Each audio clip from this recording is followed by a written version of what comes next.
really lovely to see all of you here this evening. Just remember my person is, I'm just turn the music down just a little bit. Okay. I'm really, really happy to have the opportunity here to host this incredible community-focused event here at the Royal BC Museum. We have been doing some good work with Where to Start and really supporting one another in our journey within community. My name is Tracy Drake, and what I do for a living is I am CEO here at the Royal BC Museum.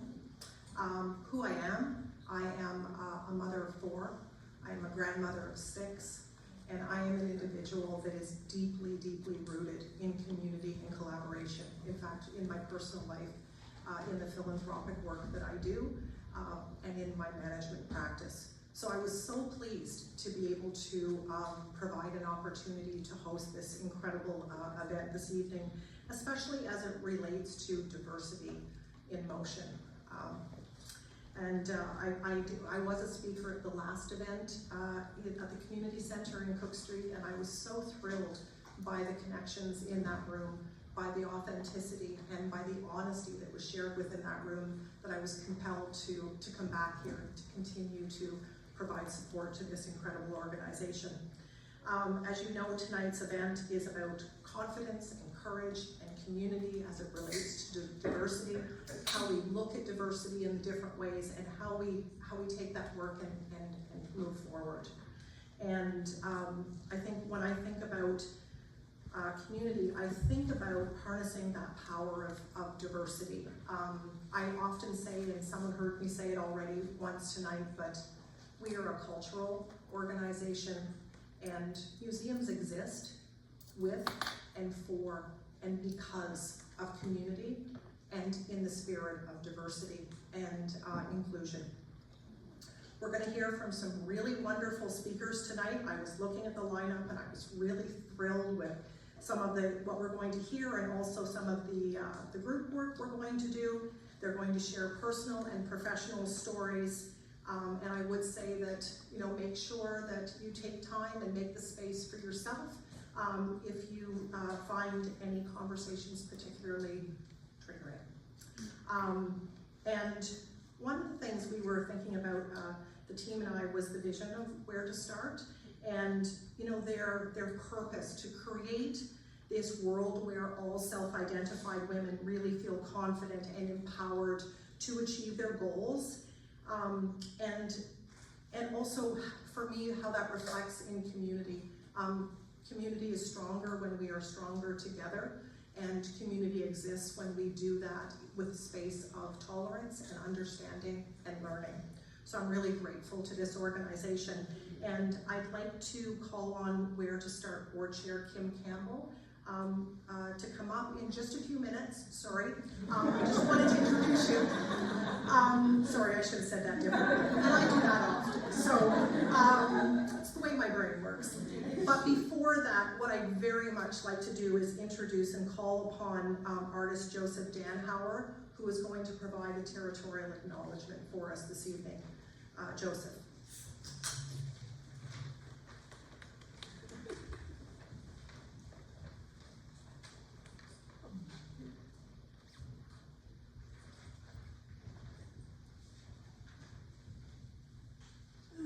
I brought my notes with me.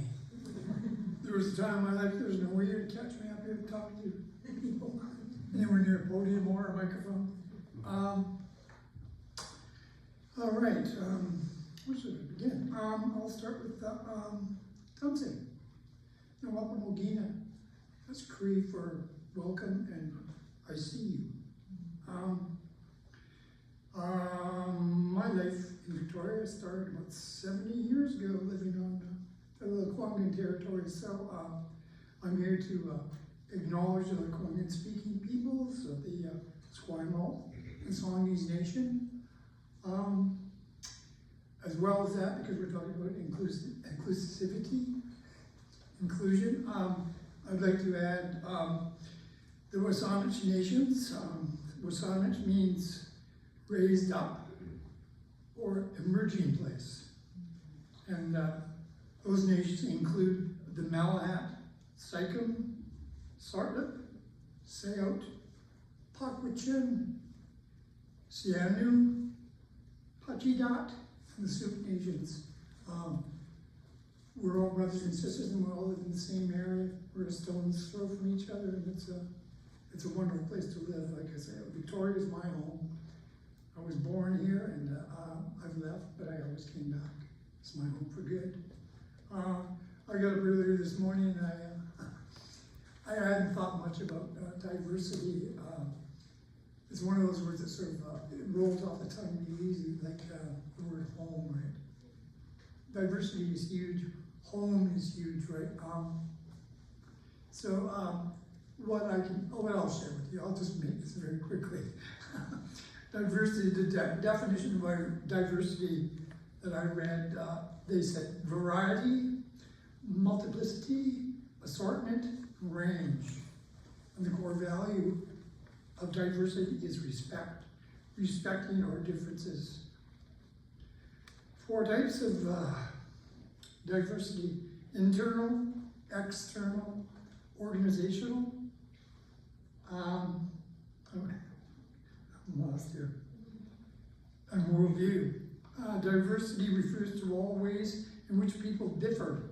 There is strength in diversity. Teams of people from different backgrounds generate broader perspectives and concepts and creative collaboration. Without diversity, life would be monotonous, a stifling experience, and there would not be much in the way of creative collaboration. Diversity encompasses and includes the entire planet. And I guess I'll just leave it at that, and we'll get on with things. Thank you for having me.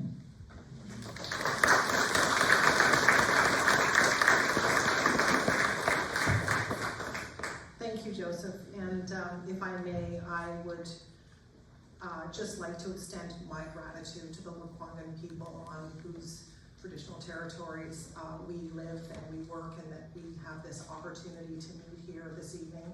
I am so grateful for the work that we do with both local nations and the walking with them in our work in relation to reconciliation and diversity and inclusion. So thank you for that, Joseph. Okay, now let me welcome Where to Start Board Chair Kim Campbell.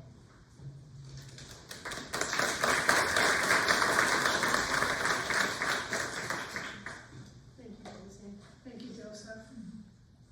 Good evening, everybody. It is with immense joy and gratitude that I welcome you to the Diversity in Motion, Confidence, Courage, and Community event tonight. We are gathered here tonight at the Royal BC Museum to celebrate the transformative power of diversity and the strength it brings to all of us. At Where to Start, our mission is to empower self-identified women by providing them with the professional clothing and accessories and personal care items, enabling them to overcome barriers and step confidently into their new opportunities. Since our inception in 2001, we've been dedicated to ensuring that every woman has the attire and support she needs to succeed. Our volunteer-driven organization offers personal wardrobe services, coordinating not only clothing, but also essential services such as haircuts and clothing alterations, all aimed at boosting confidence and self-esteem. Our work would not be possible without the unwavering support of our community partners. We extend our deepest gratitude to the Royal BC Museum for hosting us this evening. It is with this collaboration in our mission to create inclusive spaces. Their commitment to diversity and education enriches our community immensely. We also acknowledge the invaluable contributions of our local businesses, salons, consignment boutiques, and the organizations that have stood alongside of us, providing resources, services, and support to uplift women in our community. Tonight's event is a testament to the power of collective efforts and our shared vision. We are engaged with inspiring speakers and participate in thought-provoking discussions. Let us embrace the themes of confidence, courage, and community tonight. These values are at the heart of where Start's mission and are exemplified by the remarkable women we have the privilege to support. I am personally moved by the stories of resilience and determination that emerge from our interactions. The journey of the women we serve reminds us of the profound impact that kindness, support, and opportunity can have on an individual's life. As we look forward to the narrative shared tonight, I anticipate moments of both laughter and tears. Now it's my turn to lose my spot. Of reflections and of authentic experiences that shape our collective human story. I would like to extend a heartfelt thanks to our esteemed speakers, Mayor Marianne Alto, Shelley, Tracy, Ashley, Gala, Horst, and Tenio. Your dedication in fostering inclusivity and empowerment is truly inspiring, and we are honored to have your presence and contributions tonight. To our supporters, volunteers, contractors, and all those who contributed to making this event possible, and I know there was many, we are profoundly grateful. Your generosity and commitment fuel our mission and make a tangible difference in the lives of women we support. As we embark on this evening's journey together, let us open our hearts and our minds to the stories and insights that we are sharing. May we leave tonight inspired to champion diversity, to act with courage, and to strengthen the bonds of our community. Thank you for being here and supporting Where to Start. Together we're going to make strides towards a more inclusive and empowered society. Thank you.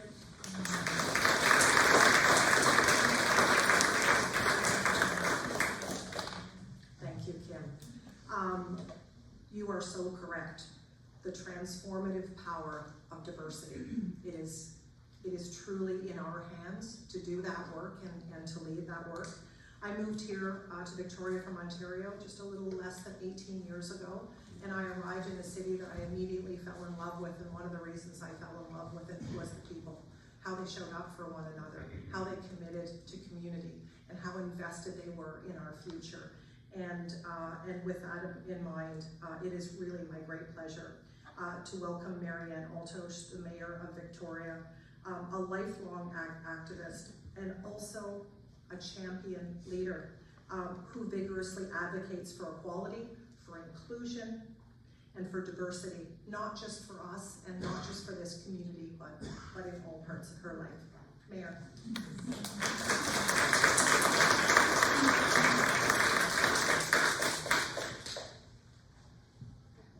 Well, that's not an introduction at all. I have no notes because what I understood this was to be with storytelling, so that's what I'm going to do. First, I really want to thank Joseph for welcoming us in that wonderful way. It's so important, and I never miss the opportunity when I meet any group of people, even any individual, to take the moment to acknowledge the incredible privilege it is to do the work that we do here and to raise our families and live with our friends and those who are important to us in these lands and the waters that surround them. And that is because of the centuries of stewardship of Algonquin people and the Songhees Nation and the Kosapsan Nation as they have begun to reclaim their family names, as we used to know them as the Squamish.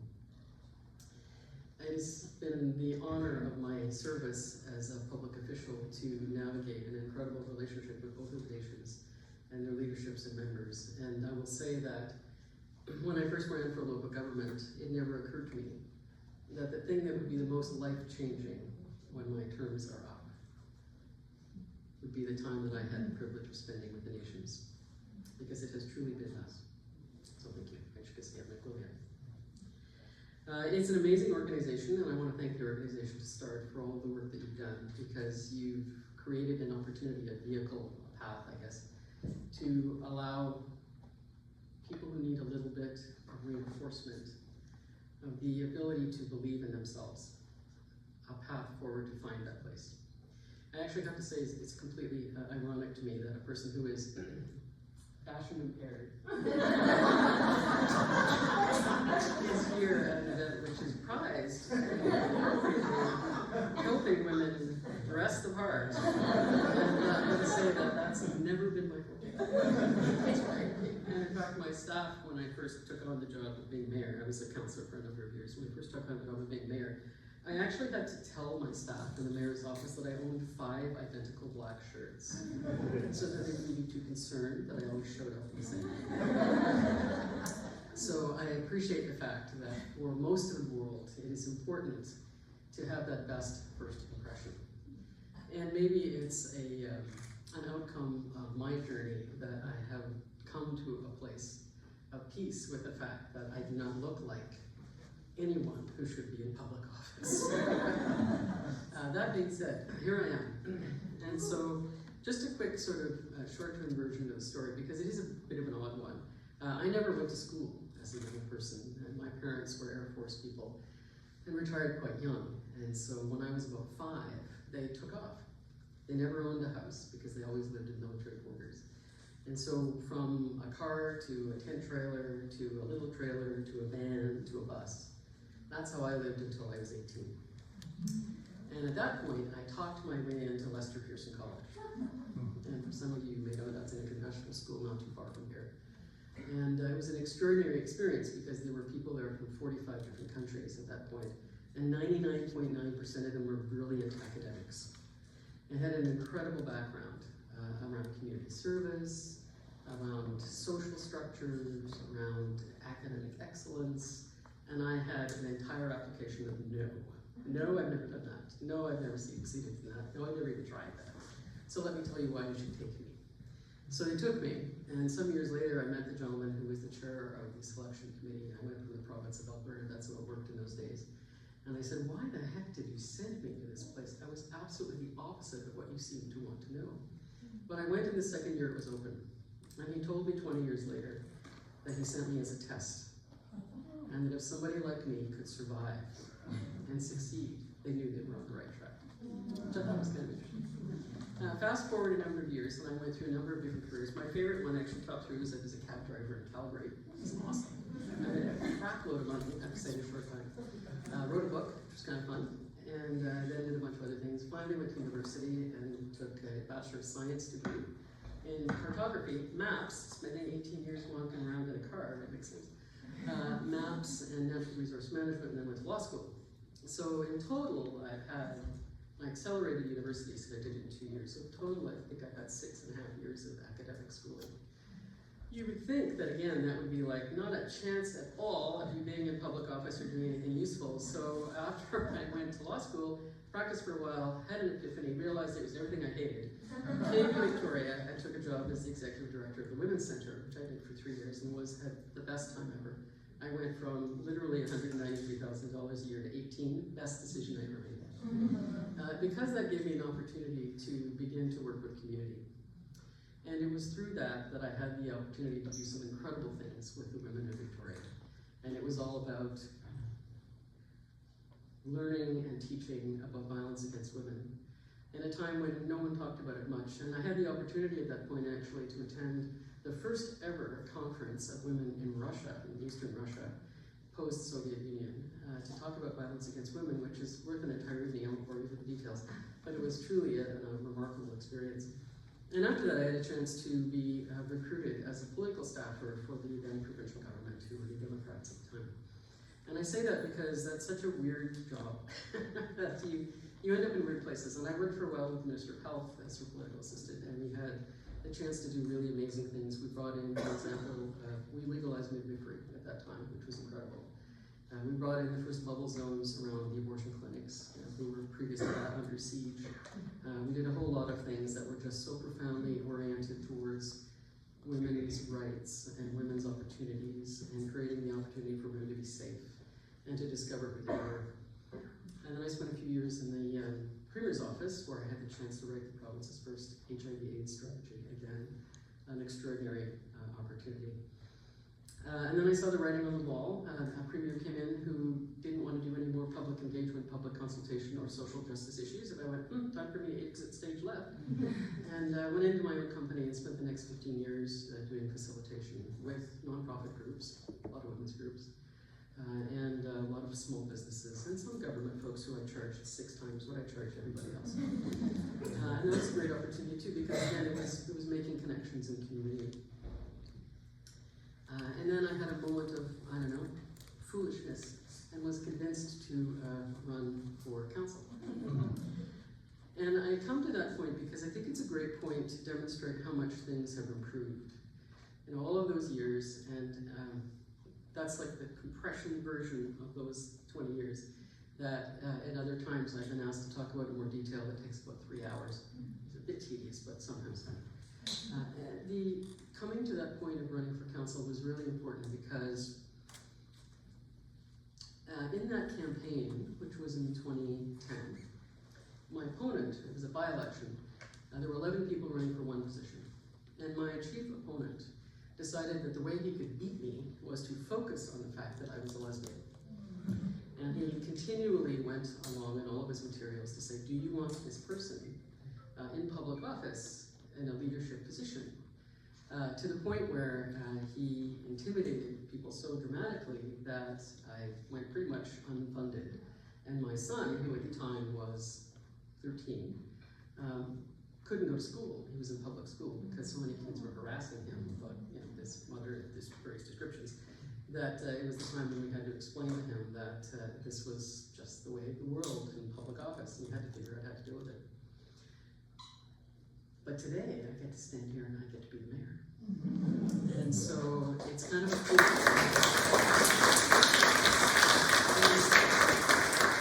say that because it just represents, I think, so much that this organization has a part in creating, but all of us have a responsibility to create.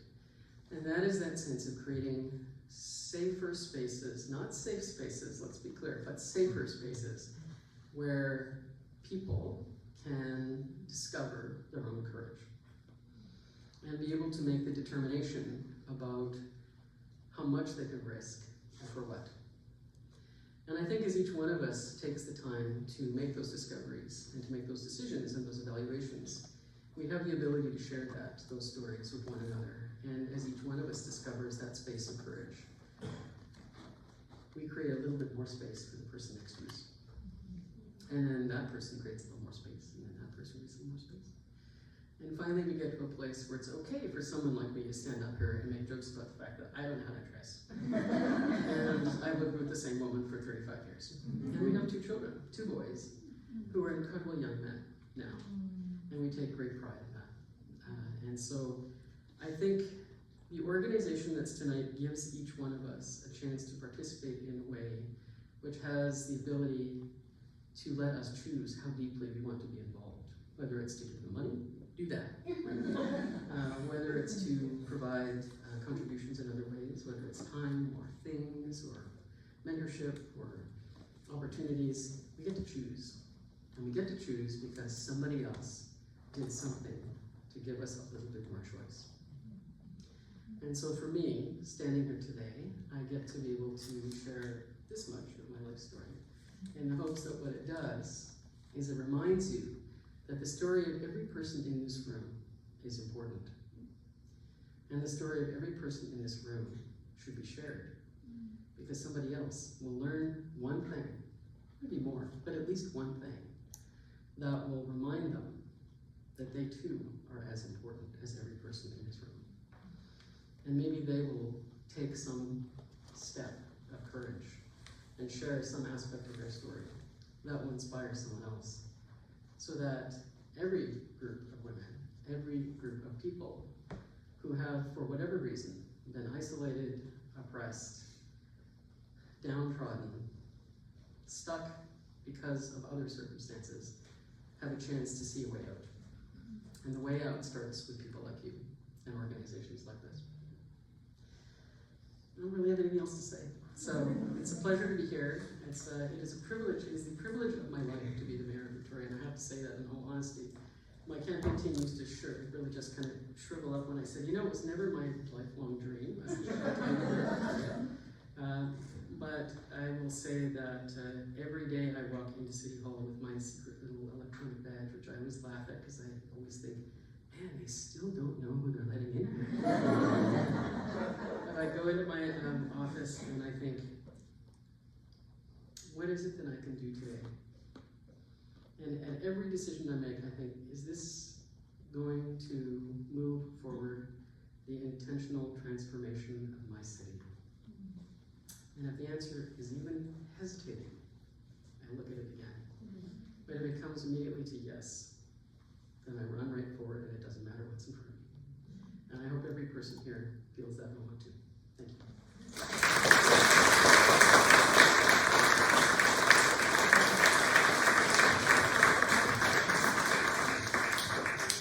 Thank you, Mayor. I think we can all learn that one of the best things we can do is we can run to yes. And I was, just as you were speaking, I was reflecting on the importance of your young life and the importance of lived experiences and the rich education that came, that I think lots of us that are entrenched in school and otherwise perhaps don't get that same experience. I think, are we all a somebody like me? We've all at some point in our life thought, why me? Do I belong here? Is this a place for me? So that resonated with me. And I think when we talk about confidence and courage, I think about how you have affected community. And when I think about confidence and courage, I applaud you for owning 5 black shirts that you stuck with. I believe in being your true authentic self and showing up in the world with all that you have to offer. So thank you so much for that.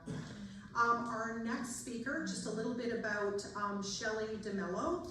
She's a very skilled relationship builder, a collaborative coach who takes a strength-based approach to team and community. Shelley is the CEO of the Intercultural Association of Greater Victoria. Interestingly, there was a lot of information, but a few things I really did want to share. So first of all, Shelley's really passionate about women in leadership, and she's created curriculum and facilitated workshops that really empower immigrant women and entrepreneurs to create a meaningful life in Canada. Shelley is also a founding board member of Aurora House, which is a transitional home for survivors of modern slavery, and is the treasurer of the Workforce Housing Nonprofit Corporation, which is an initiative working towards addressing how home ownership and control of the roof over one's head is the best way to break the cycle of poverty, to build equity, and create self-respect. Join me in welcoming Shelley.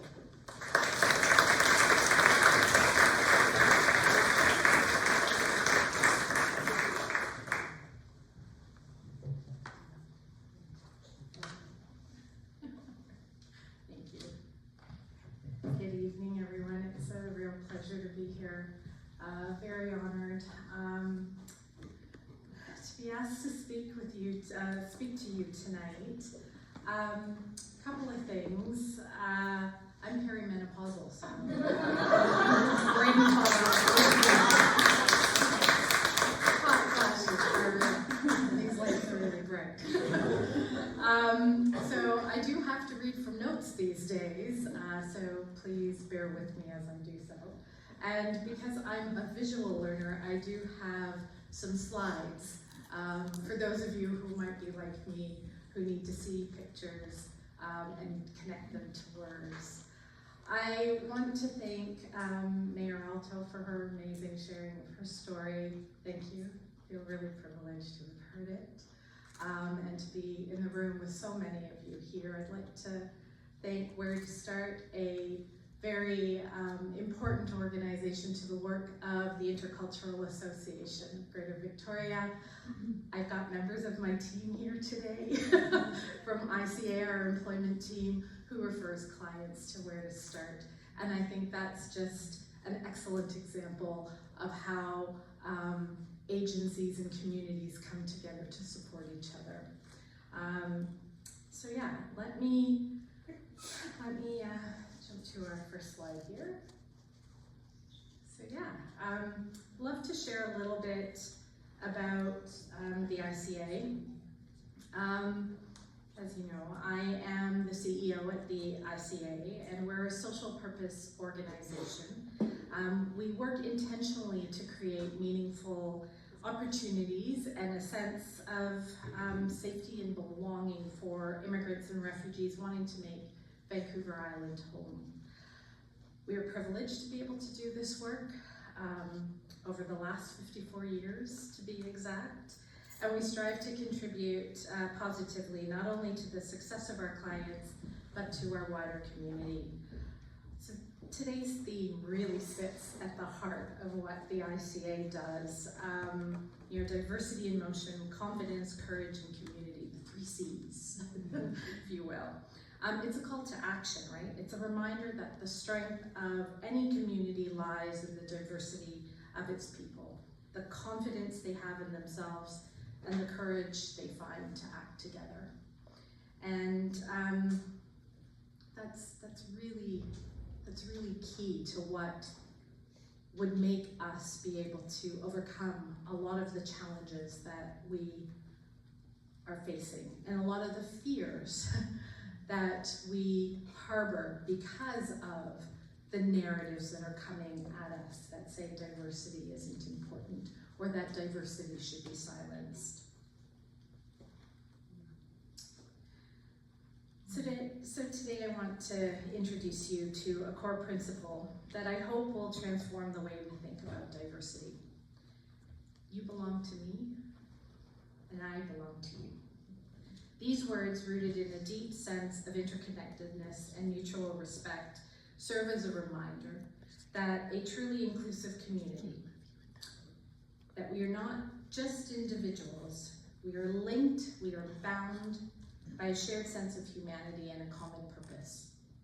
By embracing this ideology, this idea that we belong to each other, we recognize that the strength of our community is built on the value of every person and the shared responsibility to lift one another up.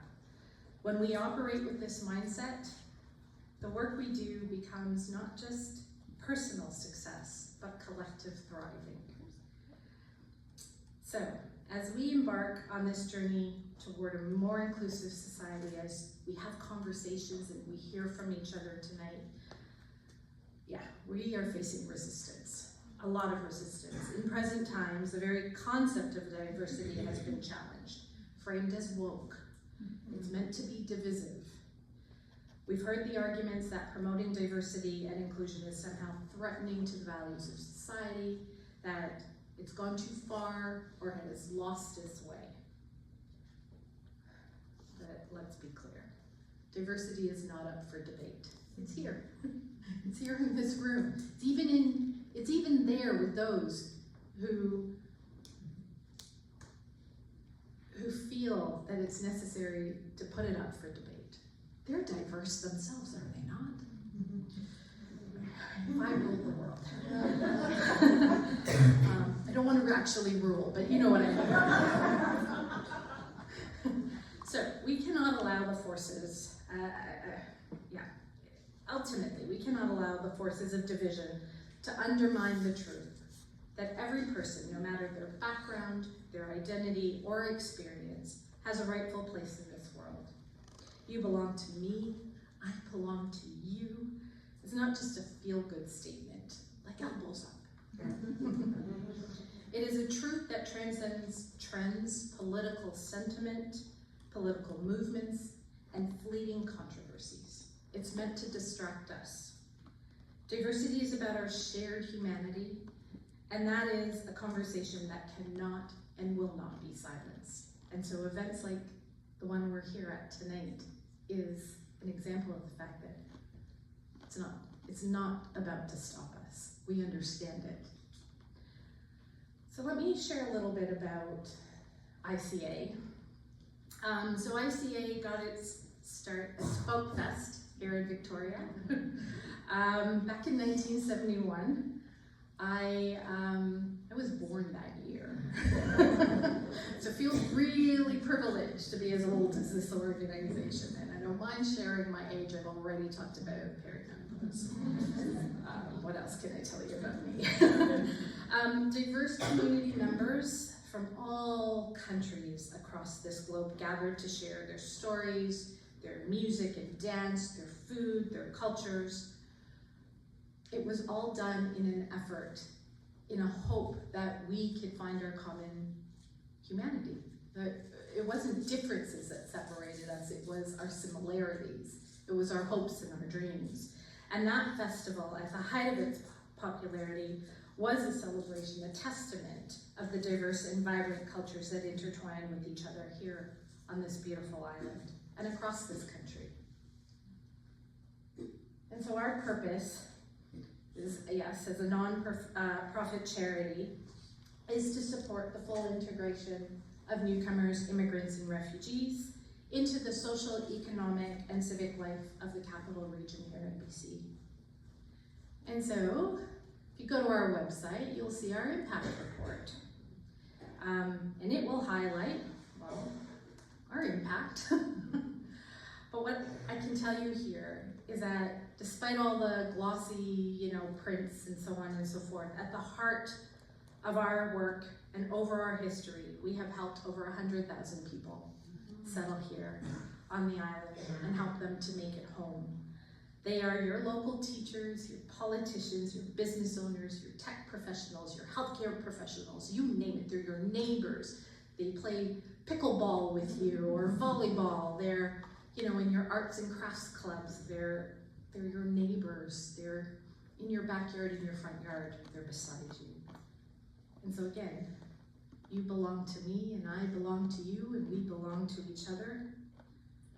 How can we go wrong with something like that? Well, unfortunately, we cannot ignore the reality that racism and discrimination continue to be major forces at play in our society.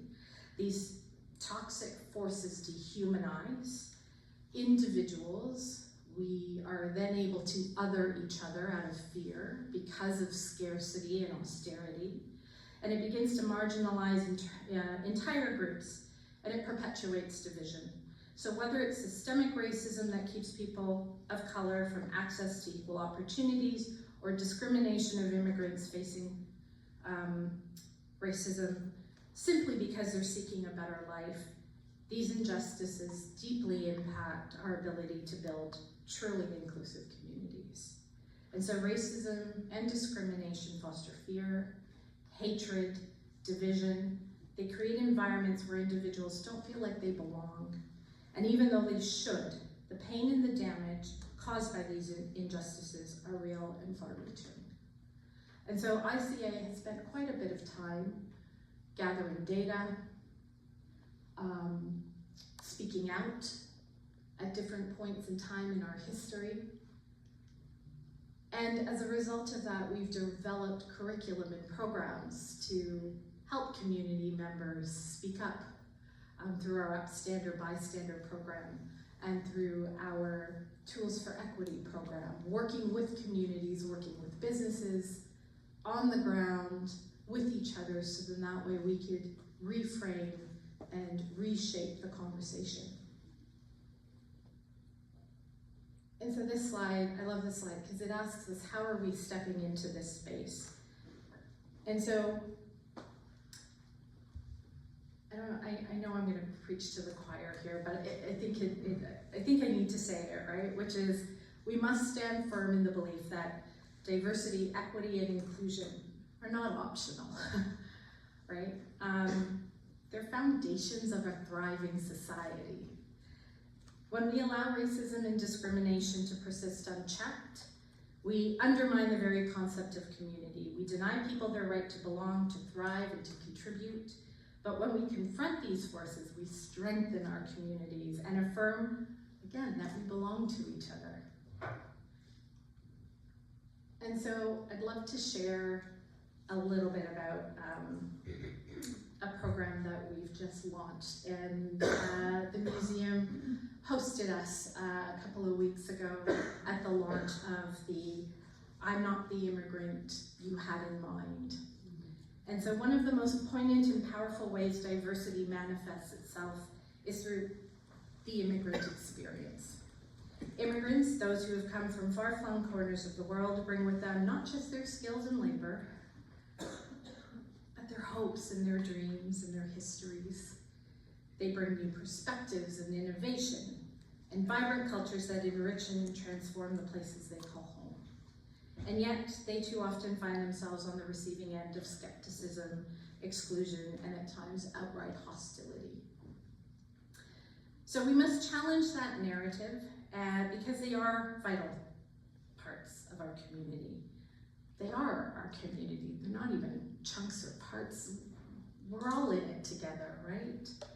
And so this is especially true for those who have made the difficult decision to leave everything they know behind in pursuit of a better life. And we are all interconnected. The immigrant experience reminds us that the dream of a better future is one that we all share. We all want to prosper. We all want what's good for our families. We all want to live healthy, prosperous lives where we can contribute. So last year, the ICA embarked on a project to capture the stories of diverse immigrant voices through a multimedia project entitled, as I mentioned before, I'm More Than the Immigrant You Had in Mind. We documented the stories of 16 amazing human beings whose courage and light shine through their own personal narrative. It took confidence to own their stories, and it took confidence for them to share their lived experience through storytelling with the world.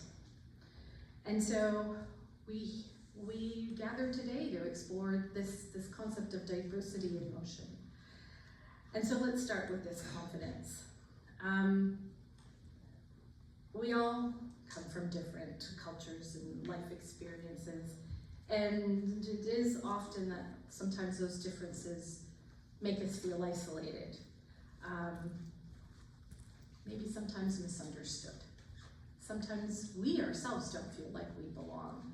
We're a square peg in a round hole, depending on what environments you're in. And so for many immigrants, that is an all too familiar feeling. So if you're feeling it, our immigrant communities are feeling it too. To step into a new land, sometimes with a little bit more than hope in your heart and determination in your souls, it takes immense courage. And yet, immigrants often face unique challenges in being fully recognized and embraced. So when we say, you belong to me and I belong to you, we acknowledge that our differences are not separations, but a deeper invitation to connect. That our identities, cultures, and experiences are an essential part of the larger mosaic that makes up our community. And so how do we cultivate that confidence? Well, one of the things we did through the I'm More Than the Immigrant You Had in Mind project was that we helped our participants to own their narrative. Their stories matter. Whether you were born here or arrived from somewhere else, your experience shaped the world around you. And reflecting on that journey, when it's crossing borders or overcoming personal obstacles, it can be used to empower and to empower others. Another tool that we talked about with our participants is finding your allies. No matter how many times we feel like we don't belong, there's your neighbor that maybe feels something very similar. And so the power of community lies in mutual support. Immigrants often find the strength in forming tight-knit communities with others who share similar experiences. But whether you're an immigrant or a member of the host community, we all have a role to play in ensuring that everyone has the support they need to thrive. And so it leads us to the third point of how we walked our participants through their journey in building confidence in telling their stories, and that is to affirm their worth. Immigrants often are made to feel invisible, as if they don't fully belong. And so we worked off the premise that everyone deserves to be heard. Everyone should be seen. And every day we ask them to remind themselves that they are worthy of being in this space, that they are worthy of respect, and they are worthy of opportunity, because their contribution matters. And so these 16 stories, the individuals that participated in this project, while we talk about confidence, I love that this event tonight is also talking about courage. Courage to tell your story. Courage, the kind that drives us to act, to speak up, is the kind of stuff we need to create real change, right? It takes courage to challenge the status quo, to stand up when others are silent, and to push the inclusive environments we all deserve. But it's not about big dramatic acts, right? It's about those little steps that we take that in an additive form totals an inclusive, safer community for us all. And so in the context of we belong to each other, courage isn't just about standing up for yourself. It's about standing up for others, especially those whose voices are less heard and are more marginalized. For immigrants, courage often means facing the unknown, navigating systems that are designed to exclude, and speaking out for the right to belong. And so, what can we do? What are the courageous moments in our day-to-day lives? What are those calls to actions that we could take? And so, again, start small. Courage isn't always about the grand gesture. It can be a small conversation, a gesture of support, or standing up for someone whose voice has been silenced and giving them space to speak with an accent, without an accent, finding the words as they're trying to navigate a different language, making space for each other. Courage often means that we have to challenge our own assumptions and our own biases. Courage comes from a place of understanding, right? Understanding that something's amiss, or understanding that things need to change. And so with that, courage often means that we must lean into the discomfort. Adult ed models will talk to you about the fact that you learn the most when you're feeling frustrated and you're feeling a sense of discomfort. And that's how you know you're learning.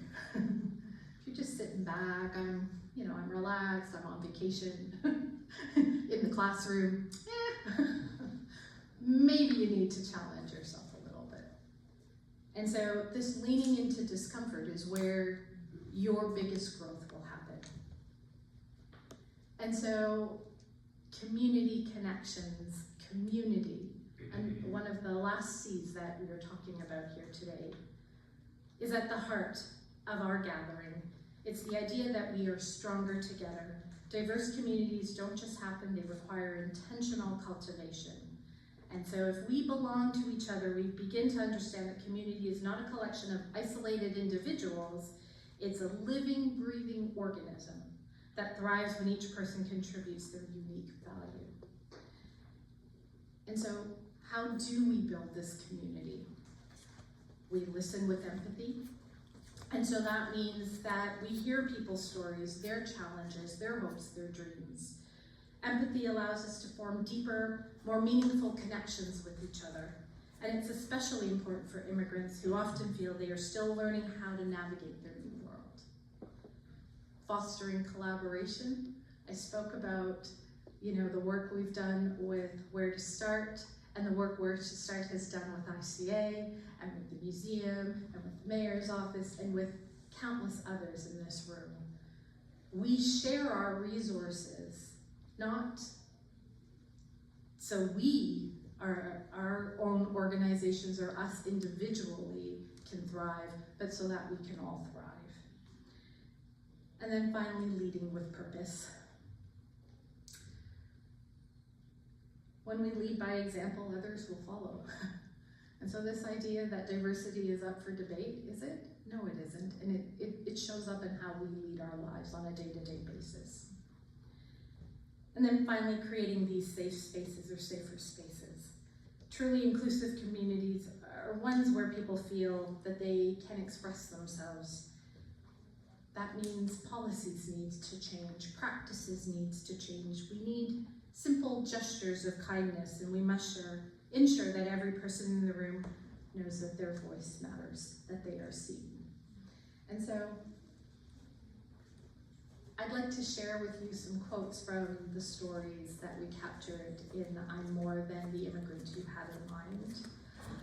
And to exemplify the suggestions that through what I'm calling the 3 C's, confidence, courage, and community, that there are some quotes that really were very poignant when I thought about this work and tonight that I'd love to highlight for you.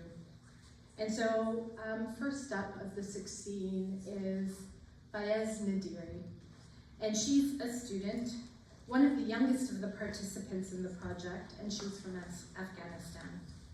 For her age, she is wise beyond reckoning, and she says, "We're human. We have to understand that this is the world we live in. We're meant to travel. We're meant to meet new people. We're meant to create new communities.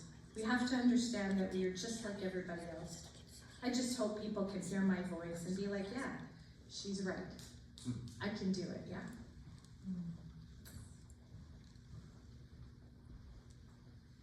Sansal Gungar Gumaspala is a PhD student, and she's from Turkey. She has found her courage and a way to remain vibrant in her identity despite hate. She says, "I took those scrapbooks. I took those negative newspaper articles ridiculing LGBTQ people and embroidered on them, putting some glitter to lovely figures of the queer past, and I think I created a nice cozy space for people who were the subject of these harmful news." And finally, Yasmin Barakat from Palestine. Her displacement from her birthlands and her journey to these lands are extraordinary. And she shares with us that here I am, someone whose family has been displaced because of colonialism and imperialism. And yet I am here on territories where I wasn't invited. I didn't go through the elders. I didn't go through indigenous peoples. I went through basically their colonizer system. And I found myself here. And as someone who's had similar background experience where my grandparents were forced to leave during the Nakab in 1948, I couldn't help but feel an enormous amount of guilt. And so these stories, amongst others, are included in this project. And like I said, I feel like this project is all about the 3 C's, courage, community, and confidence. It's about identities, right? And diversity, and the stories of identity and the layers of who we are as people. And it's designed to unfold in layers. Visually, it's the intimate interaction with the portraits, especially of an almost life-size, in-scale exhibition. And as I mentioned, it was hosted here at the museum a few weeks ago. It's done also through words. Short audio stories that come up when you scan QR codes or visit the online exhibition, and I have a QR code for you if you're interested a little later in the slides, and a podcast. Of course there's a podcast. How could there not be a podcast these days? But most importantly, it's about the rich and deep conversations between host and subject that unfold. And so I invite you to hear directly from them, and let's see if I can get this working.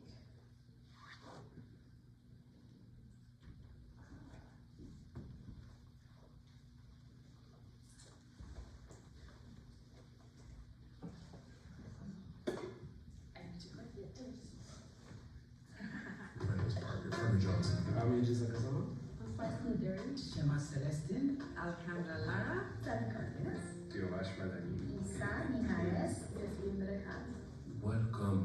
Welcome to I Am More Than the Immigrant You Had in Mind podcast.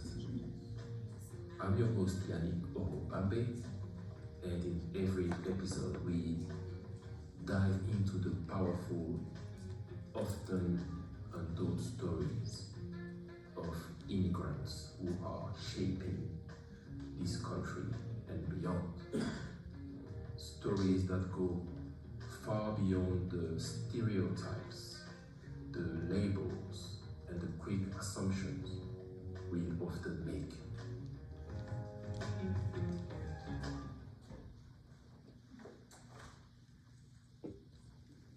so QR code for you if you're interested in hearing the 16 stories or connecting to the podcast. And of course, if you visit ICA's website, you will find links to it there. So I do hope you get a chance to listen to these amazing narratives, jump into their confidence, walk a little bit in their shoes, maybe find yourself represented in their stories. And so as we leave here today, I have an ask of you, if you don't mind.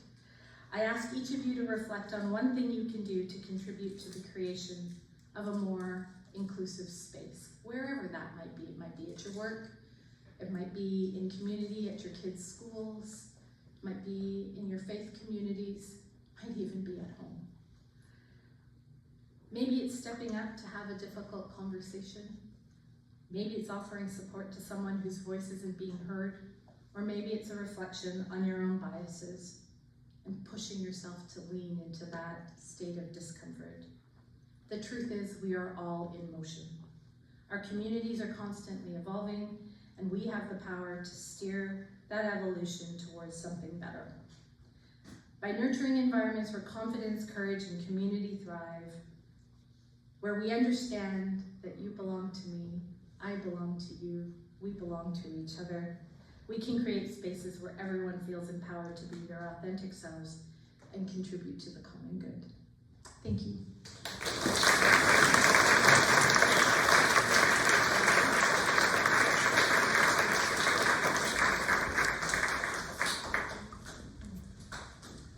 Thank you, Shelley.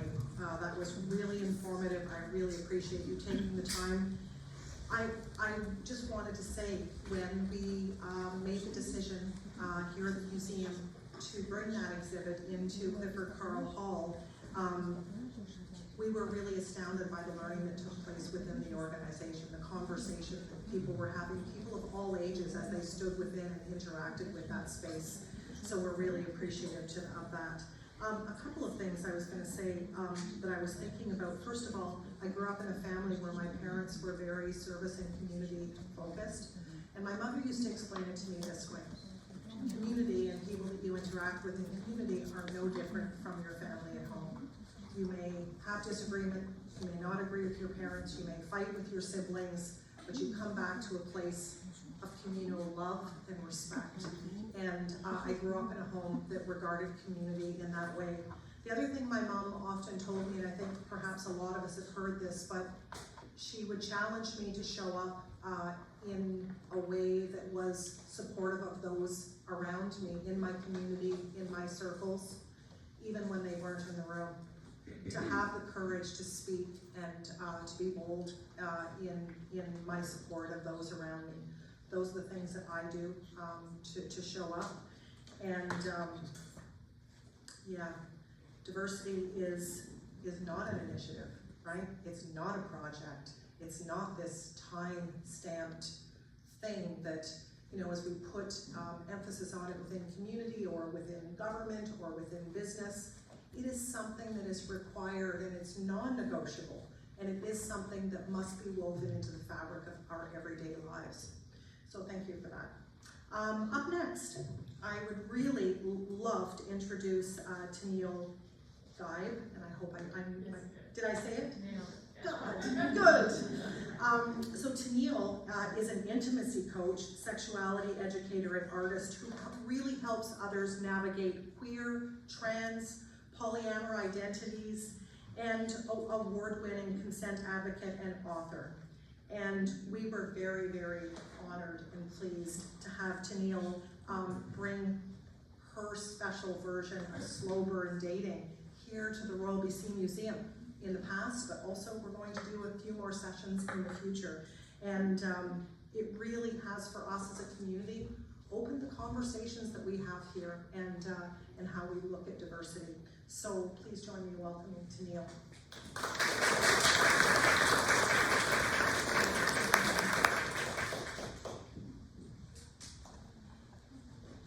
Good evening, everyone. My name is Tennille, and I use she, they, and Hubie pronouns. You might not have heard Hubie before. I made it up. So it's got shortened. That's kind of what I've always said is I really like being a human, and that's the identity I like the most. Yeah, I'm so, I don't know, how are we all feeling in our seats? Do we need a little wiggle? Yeah. Feel free to stand up and shake for a second here. Yeah, I'm honored to be here. So a little bit about me, I was born in Medicine Hat, Treaty 6 territory, and I grew up in Calgary, Alberta, Treaty 7 of the Blackfoot, Tsuut'ina, and Siksika nations. And about 16 years ago, I decided to move to the West Coast, and that was a very good idea. I lived in Vancouver for about 8 or 9 years, and then things started pulling me to Lekwungen and Wasanik territory. I've been here for about 9 years, and there's something that magical happened to my life, to my body, to my heart, as I started to come over here and work and collaborate in this community. I feel like there's a special gratitude that I have for the land and the people of this land. I have learned so much about my heart, my community, my gender, my boundaries, and my pleasures by being on Lekwungen territory and all the people that have community made me. So I just want to say thank you to all of the elders that have given me compassion and empathy and growth in this land. And I'm honored to share a little bit about who I am and maybe some skills and tools for all of us to go forward with today around diversity and motion. So imagine me, 16 years old in school and less pink hair in Calgary, Alberta, and we were in career and life management class, and the teacher asked, what's the one thing you'd want to do to change this world? And a lot of my classmates are like, end world hunger and stop wars and all these things, and I'm like, yeah, that's good. But like, let's go deeper. How do we like get there? And so I raised my hand and I said, I think if everyone had a good, intimate relationship with themselves, or were comfortable in themselves, then I feel like those things would just go away. And of course, this person in class was like, I don't agree, and we had like a debate for 50 minutes. It was really great. We became best friends, so that's nice. Still good friends to this day. And I kind of like really found that kind of mandate in my life at that time. Is like, oh, like, so how am I pursuing a relationship with self, others in my community, in partnerships with family members, and if I go on this deep journey of learning about myself and loving myself, can that change the world? And so I've done many different jobs over the years. My background as an artist, I was a theater director, writer, and producer in professional theater in Calgary for many years, and then came to Vancouver, and yeah, Vancouver is a really intense city for a very friendly human. And I started a program there, this was, over a decade ago. So I've been in the human sexuality field for 15 years, more directly in about the past decade. But I started an event called Sexuality Salon, and it was a weekly event talking about different parts of sexuality, so aging through our sexuality throughout the years, talking about queerness, talking about different types of relationship models. And I brought in experts to be on panels, I brought in artists to express themselves in that topic. And after that, I kind of was headhunted to write curriculum in Victoria for high school, and we developed a program called Healthy Humans about 7, 8 years ago. And so I was commuting back and forth, all this, and one moment really landed that I was like, oh, I think I need to move here. I was biking home, visiting my best friend that lived here at the time, and at the stoplight, there was this young human with their Slurpee, and looks up to me and is like, hey, I really like your bike. I'm like, thanks, her name's Lyrica. And he's like, that's really cool. And I was like, how's your Slurpee? He's like, really great. And I was like, I need to move here. I think the fact that this kid was safe enough to go to the corner store at 7 years old, the fact that this kid was like just being open to a conversation with someone on the bike. I had not felt that in Vancouver much. But yeah, I really, I was drawn to this land and have collaborated over the years with Island Sexual Health, and I have worked at the Victoria Sexual Assault Center.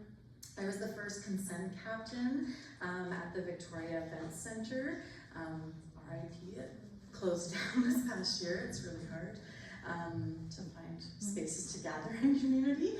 But I really believe in creating places where people can start understanding, number one, what their boundaries are, what makes them feel safe enough, what feels safer, and also like the biggest thing is pleasure.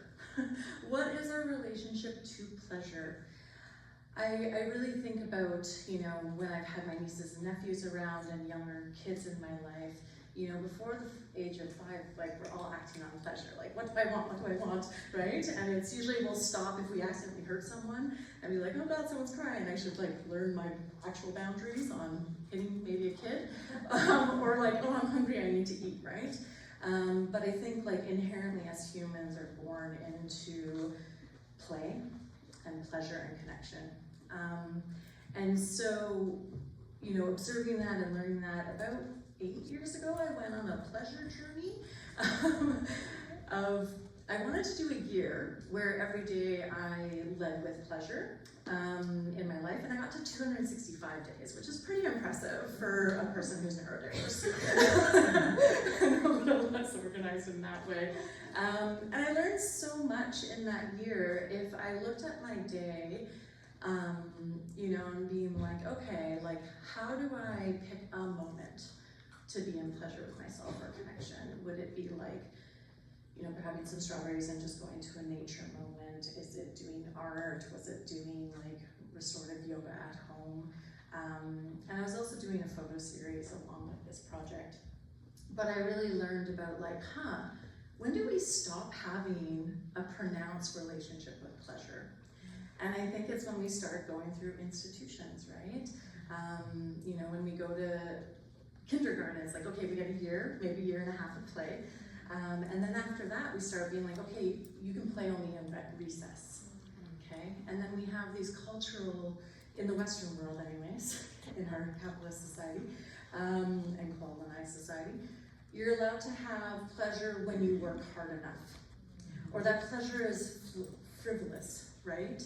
And so, we've been taught at such a young age that we don't even know, like, do we take the time each week to think about what we want? And it's a deep pleasure to do that. A lot of people are suffering, surviving things. But I really believe in this idea that like we can reclaim things that we want. Whether it's really small things or really big gestures in our lives. And really looking at like, who's telling us what is our pleasure, right? What's society sharing about it? Are we allowed to have an abundant relationship with connection and pleasure with ourselves and each other? And I guess like that's one of the things that I'm really curious about in this room tonight of like, well, what steps do we take to get there, And as an intimacy coach, I work with individuals, pairings, couples, triads, that kind of thing.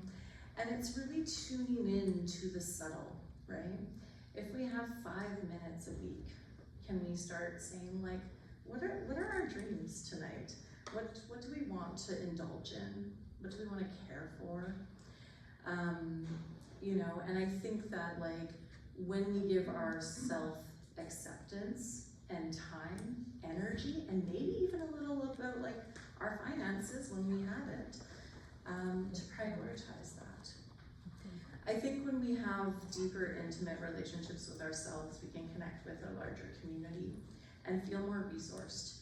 And I really loved what people were talking about previously to me about, you know, mutual aid and care is going to like save us, right? I feel like we've been taught so much about the structure that we have to be independent and have a nuclear family and, you know, all of these things that were shoulds, you know, and I'm really lucky and fortunate with myself as an artist, so young and accepted in that way, that, you know, I've been able to play and understand what can family structures look like in queer relationships, what could, you know, community care look like in my disability communities that I'm a part of, and really understanding that we all have a gift to offer.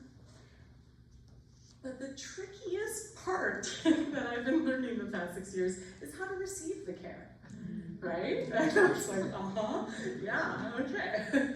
So this is a little, I guess, tidbit for going forward after tonight, is thinking about, okay, yes, I wanna like tap into pleasure more, maybe connect with that, but when you're a little bit more resourced, how do we show up for one another in our communities? Who is needing that? And then maybe even think about what your needs are.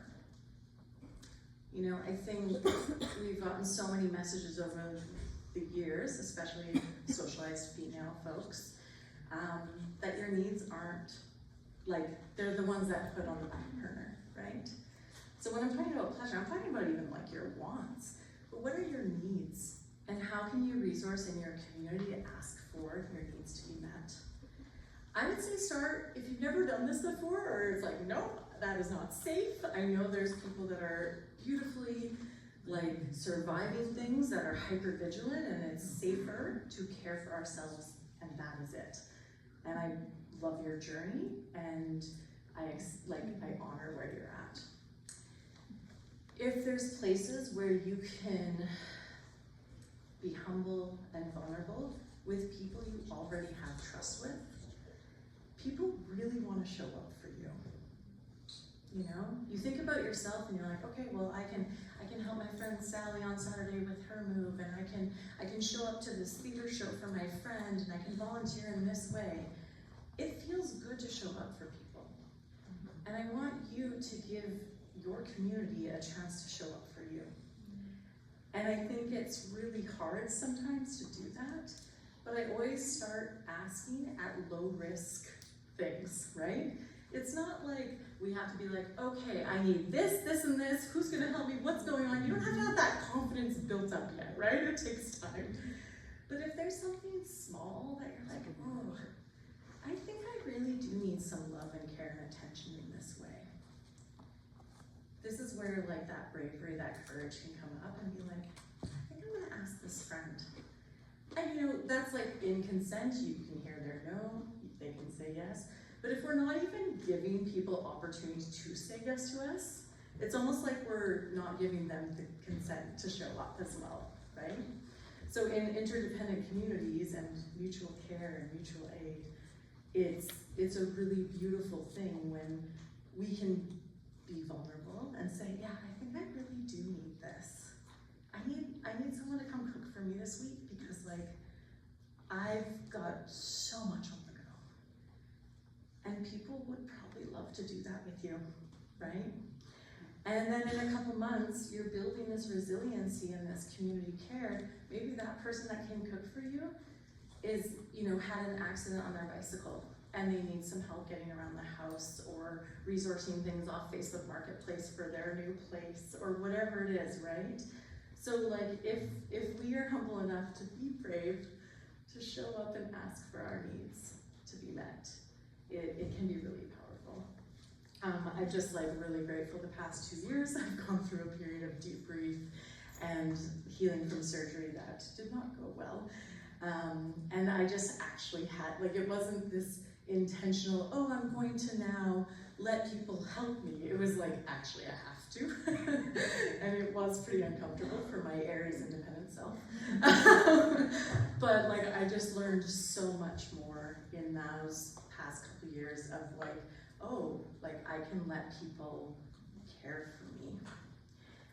Just as I've been caring for them for the past whatever years. I love I love humans, they're my passion, so I love showing up for them. That's one of the things I can really do for people.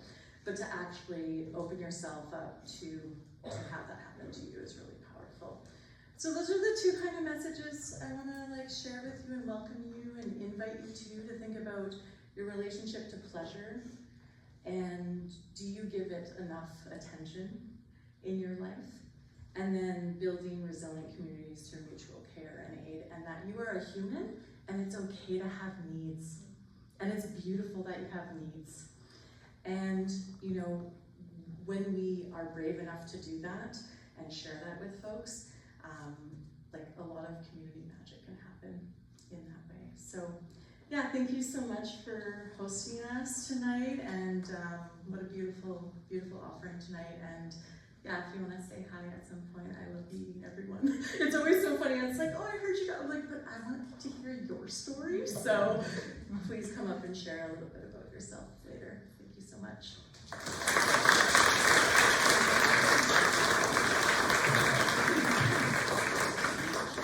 Thank you, Tennille. The courage to ask for what you need. I think it's something we all struggle with. I think I can say personally that I prefer to be a caregiver than being a recipient of care, and I think as women we struggle with that a great deal, but I think it is that path to not just pleasure, but also how we show up together and that vulnerability as community. And just to plug the slow burn dating, just because everyone really should experience it. There are some sessions coming up, and there will be information on the museum website under events. Okay, next speaker. One more before our break, and then we'll move into some breakout sessions. So our next speaker, Gala Vega, and I've always wanted to have a name that is Gala. I mean, what a beautiful name. And Gala is the festival director of the Victoria Pride Society.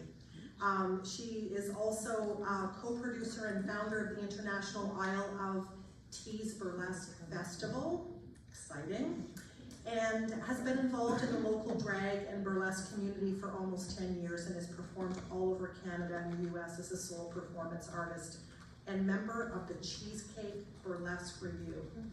As a massive fan of drag, and I mean, I cannot underestimate massive, I'm really thrilled to have Vega here with us tonight.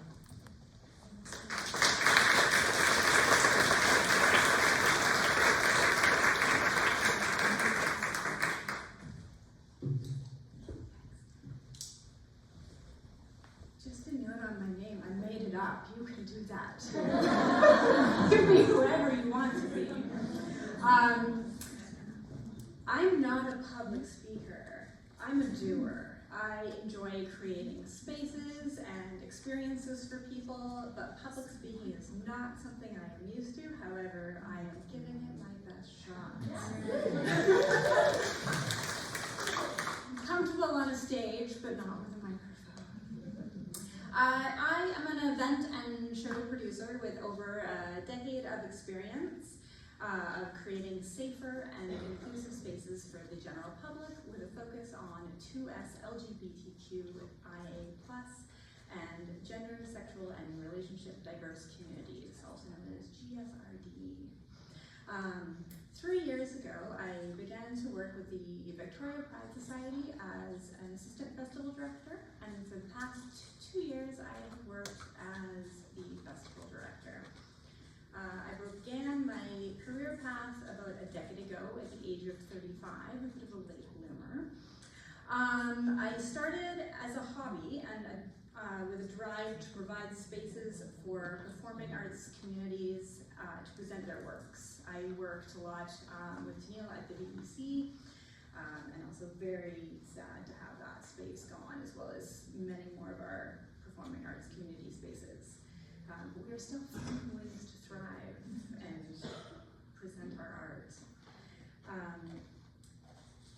Over the past few years, I went from producing small local shows to larger shows, including drag shows with some relatively famous RuPaul queens, which was very fun.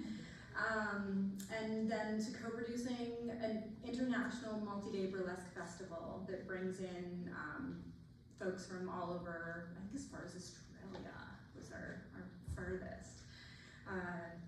Performing artists, burlesque, and drag to Victoria. And that led me to my current role with VPS as the festival director. In this time, I have learned the nuances of bookkeeping, managing staff, writing grant proposals, budget management, and working with high-level government and infrastructure stakeholders to create events that bring in over 100,000 attendees annually. It's been a huge learning curve. It's been amazing. I started my career at the age of 18 as a hairstylist, and so not having that kind of quote-unquote professional education and professional office experience, I just wanted to kind of talk about what I've achieved with VPS, and a huge thing that they do that isn't talked about is supporting folks like myself with the opportunity to grow and develop their skills and career through our summer high programs and other contracted positions. And Victoria Pride Society, I just want to talk a little bit about that, is a nonprofit that for over 30 years has been creating 2S LGBTQIA+ events to uplift, honor, and celebrate these communities. Now more than ever, these events are needed. I'm sure you've seen in the news for the past few years, and especially more recently, our voices are getting more silenced than they have in quite a long time. And so the events that VPS puts on are even more important now than before to uplift and give a space for these voices.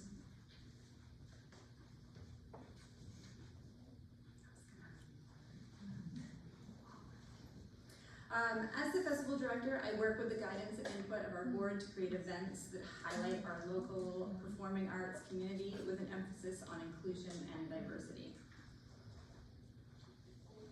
And what that looks like is seeing different kinds of representation on our stages. I'll talk a little bit more about our events, but having visual diversity, whether that be our BIPOC performers, folks with visible and invisible disabilities, and just trying to create spaces where people can look and see themselves on stage, no matter how they identify. That's been something that I've really been pushing for more and more. I think it's so important as a large nonprofit that, has, 100,000 folks that attend our events to be able to use that to showcase diversity that this city has to offer. Our major events all happen within 1 week, which is Pride Week. Memorial Drag Ball is a grassroots celebration. It was started to honor those that died of HIV complication and AIDS.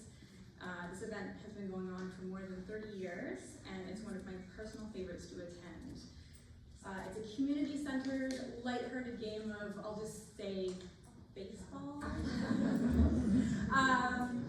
where players assign themselves to teams of drag kings, drag queens, and every identity in between, and have a very rousing, entertaining game of baseball where folks bring a picnic and just enjoy time together in community. Yeah, it's just a wonderful time. I love it. It's my favorite. We also have the Big Gay Dog Walk, which is for our lovely four-legged and whatnot friends. I think people bring birds, two-legged as well. There's a costume contest and trick contest and community walk, and it's another one of those kind of more lighthearted events that kind of bring the community together. One of the other big ones that we do that is not really talked about very much is Pride in the Word. And Pride in the Word is our literary event where we invite local and national published writers to share with their audience excerpts from their work. This directly supports our writers and poets in the 2S LGBTQIA+, it gets harder the more you say it, community, as well as encourage encourages and inspires new writers to share their experience through storytelling and other forms of writing. And I think that's one of the most important things when you're looking at creating a space and creating experiences is who are you going to influence and how will those people be affected. And I think that's why inclusivity and diversity are, again, so important.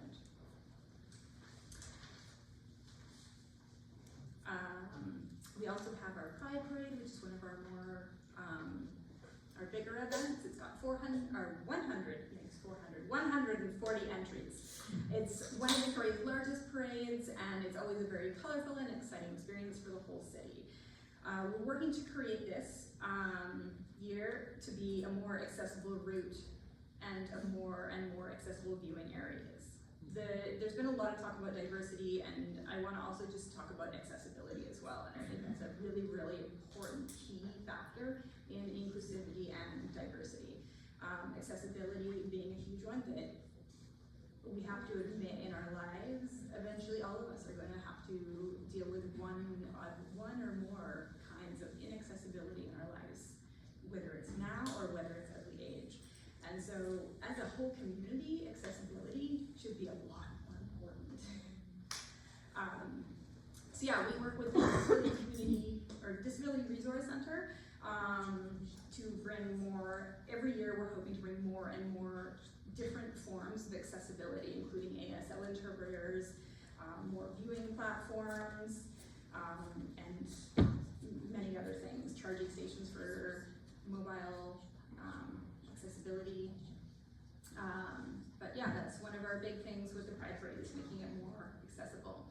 Our last big event is the festival at McDonald Park, where we have over 5 hours of fabulous entertainment, and we focus that on supporting our local 2S LGBTQIA+ performers and arts communities. I really like to say that we focus on our local communities. We bring in a couple headliners, but mostly what we're doing is we're trying to elevate and support our local communities. We also provide one of the year's best economic opportunities for local crafters, artisans, and businesses, again with a queer lens. A lot of folks, especially folks who with accessibility needs, can't always work full time, and these types of opportunities are really helpful in creating their income. And then year-round, we run a calendar for local queer events at our website and have a resource guide for queer-owned businesses and services. We're also supporting and amplifying other queer-run events throughout the year on our social media. And we have a brand new board as of January 25th, who are also looking to find more ways to support our communities year-round. Traditionally, VPS has always just been Pride Week, and they are wanting to bring about a few more events and a few more experiences year-round to support our communities. And that's the end of my notes.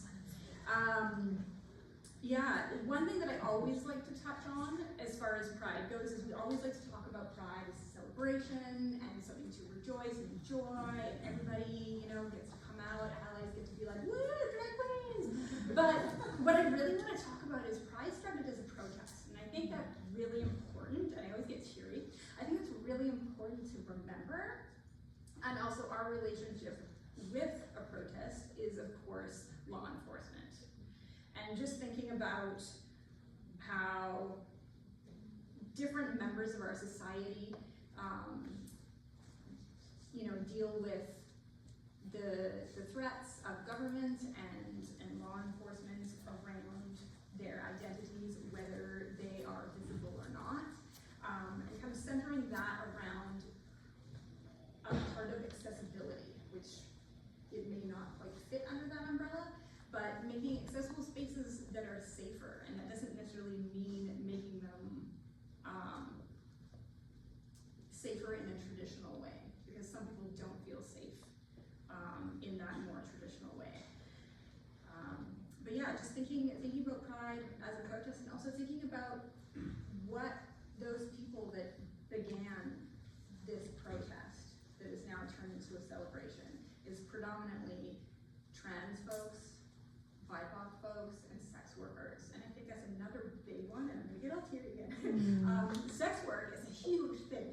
that people don't talk about, and it's very, very,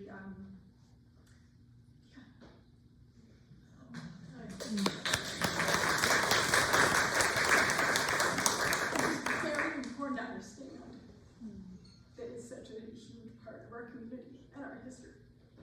Anyways.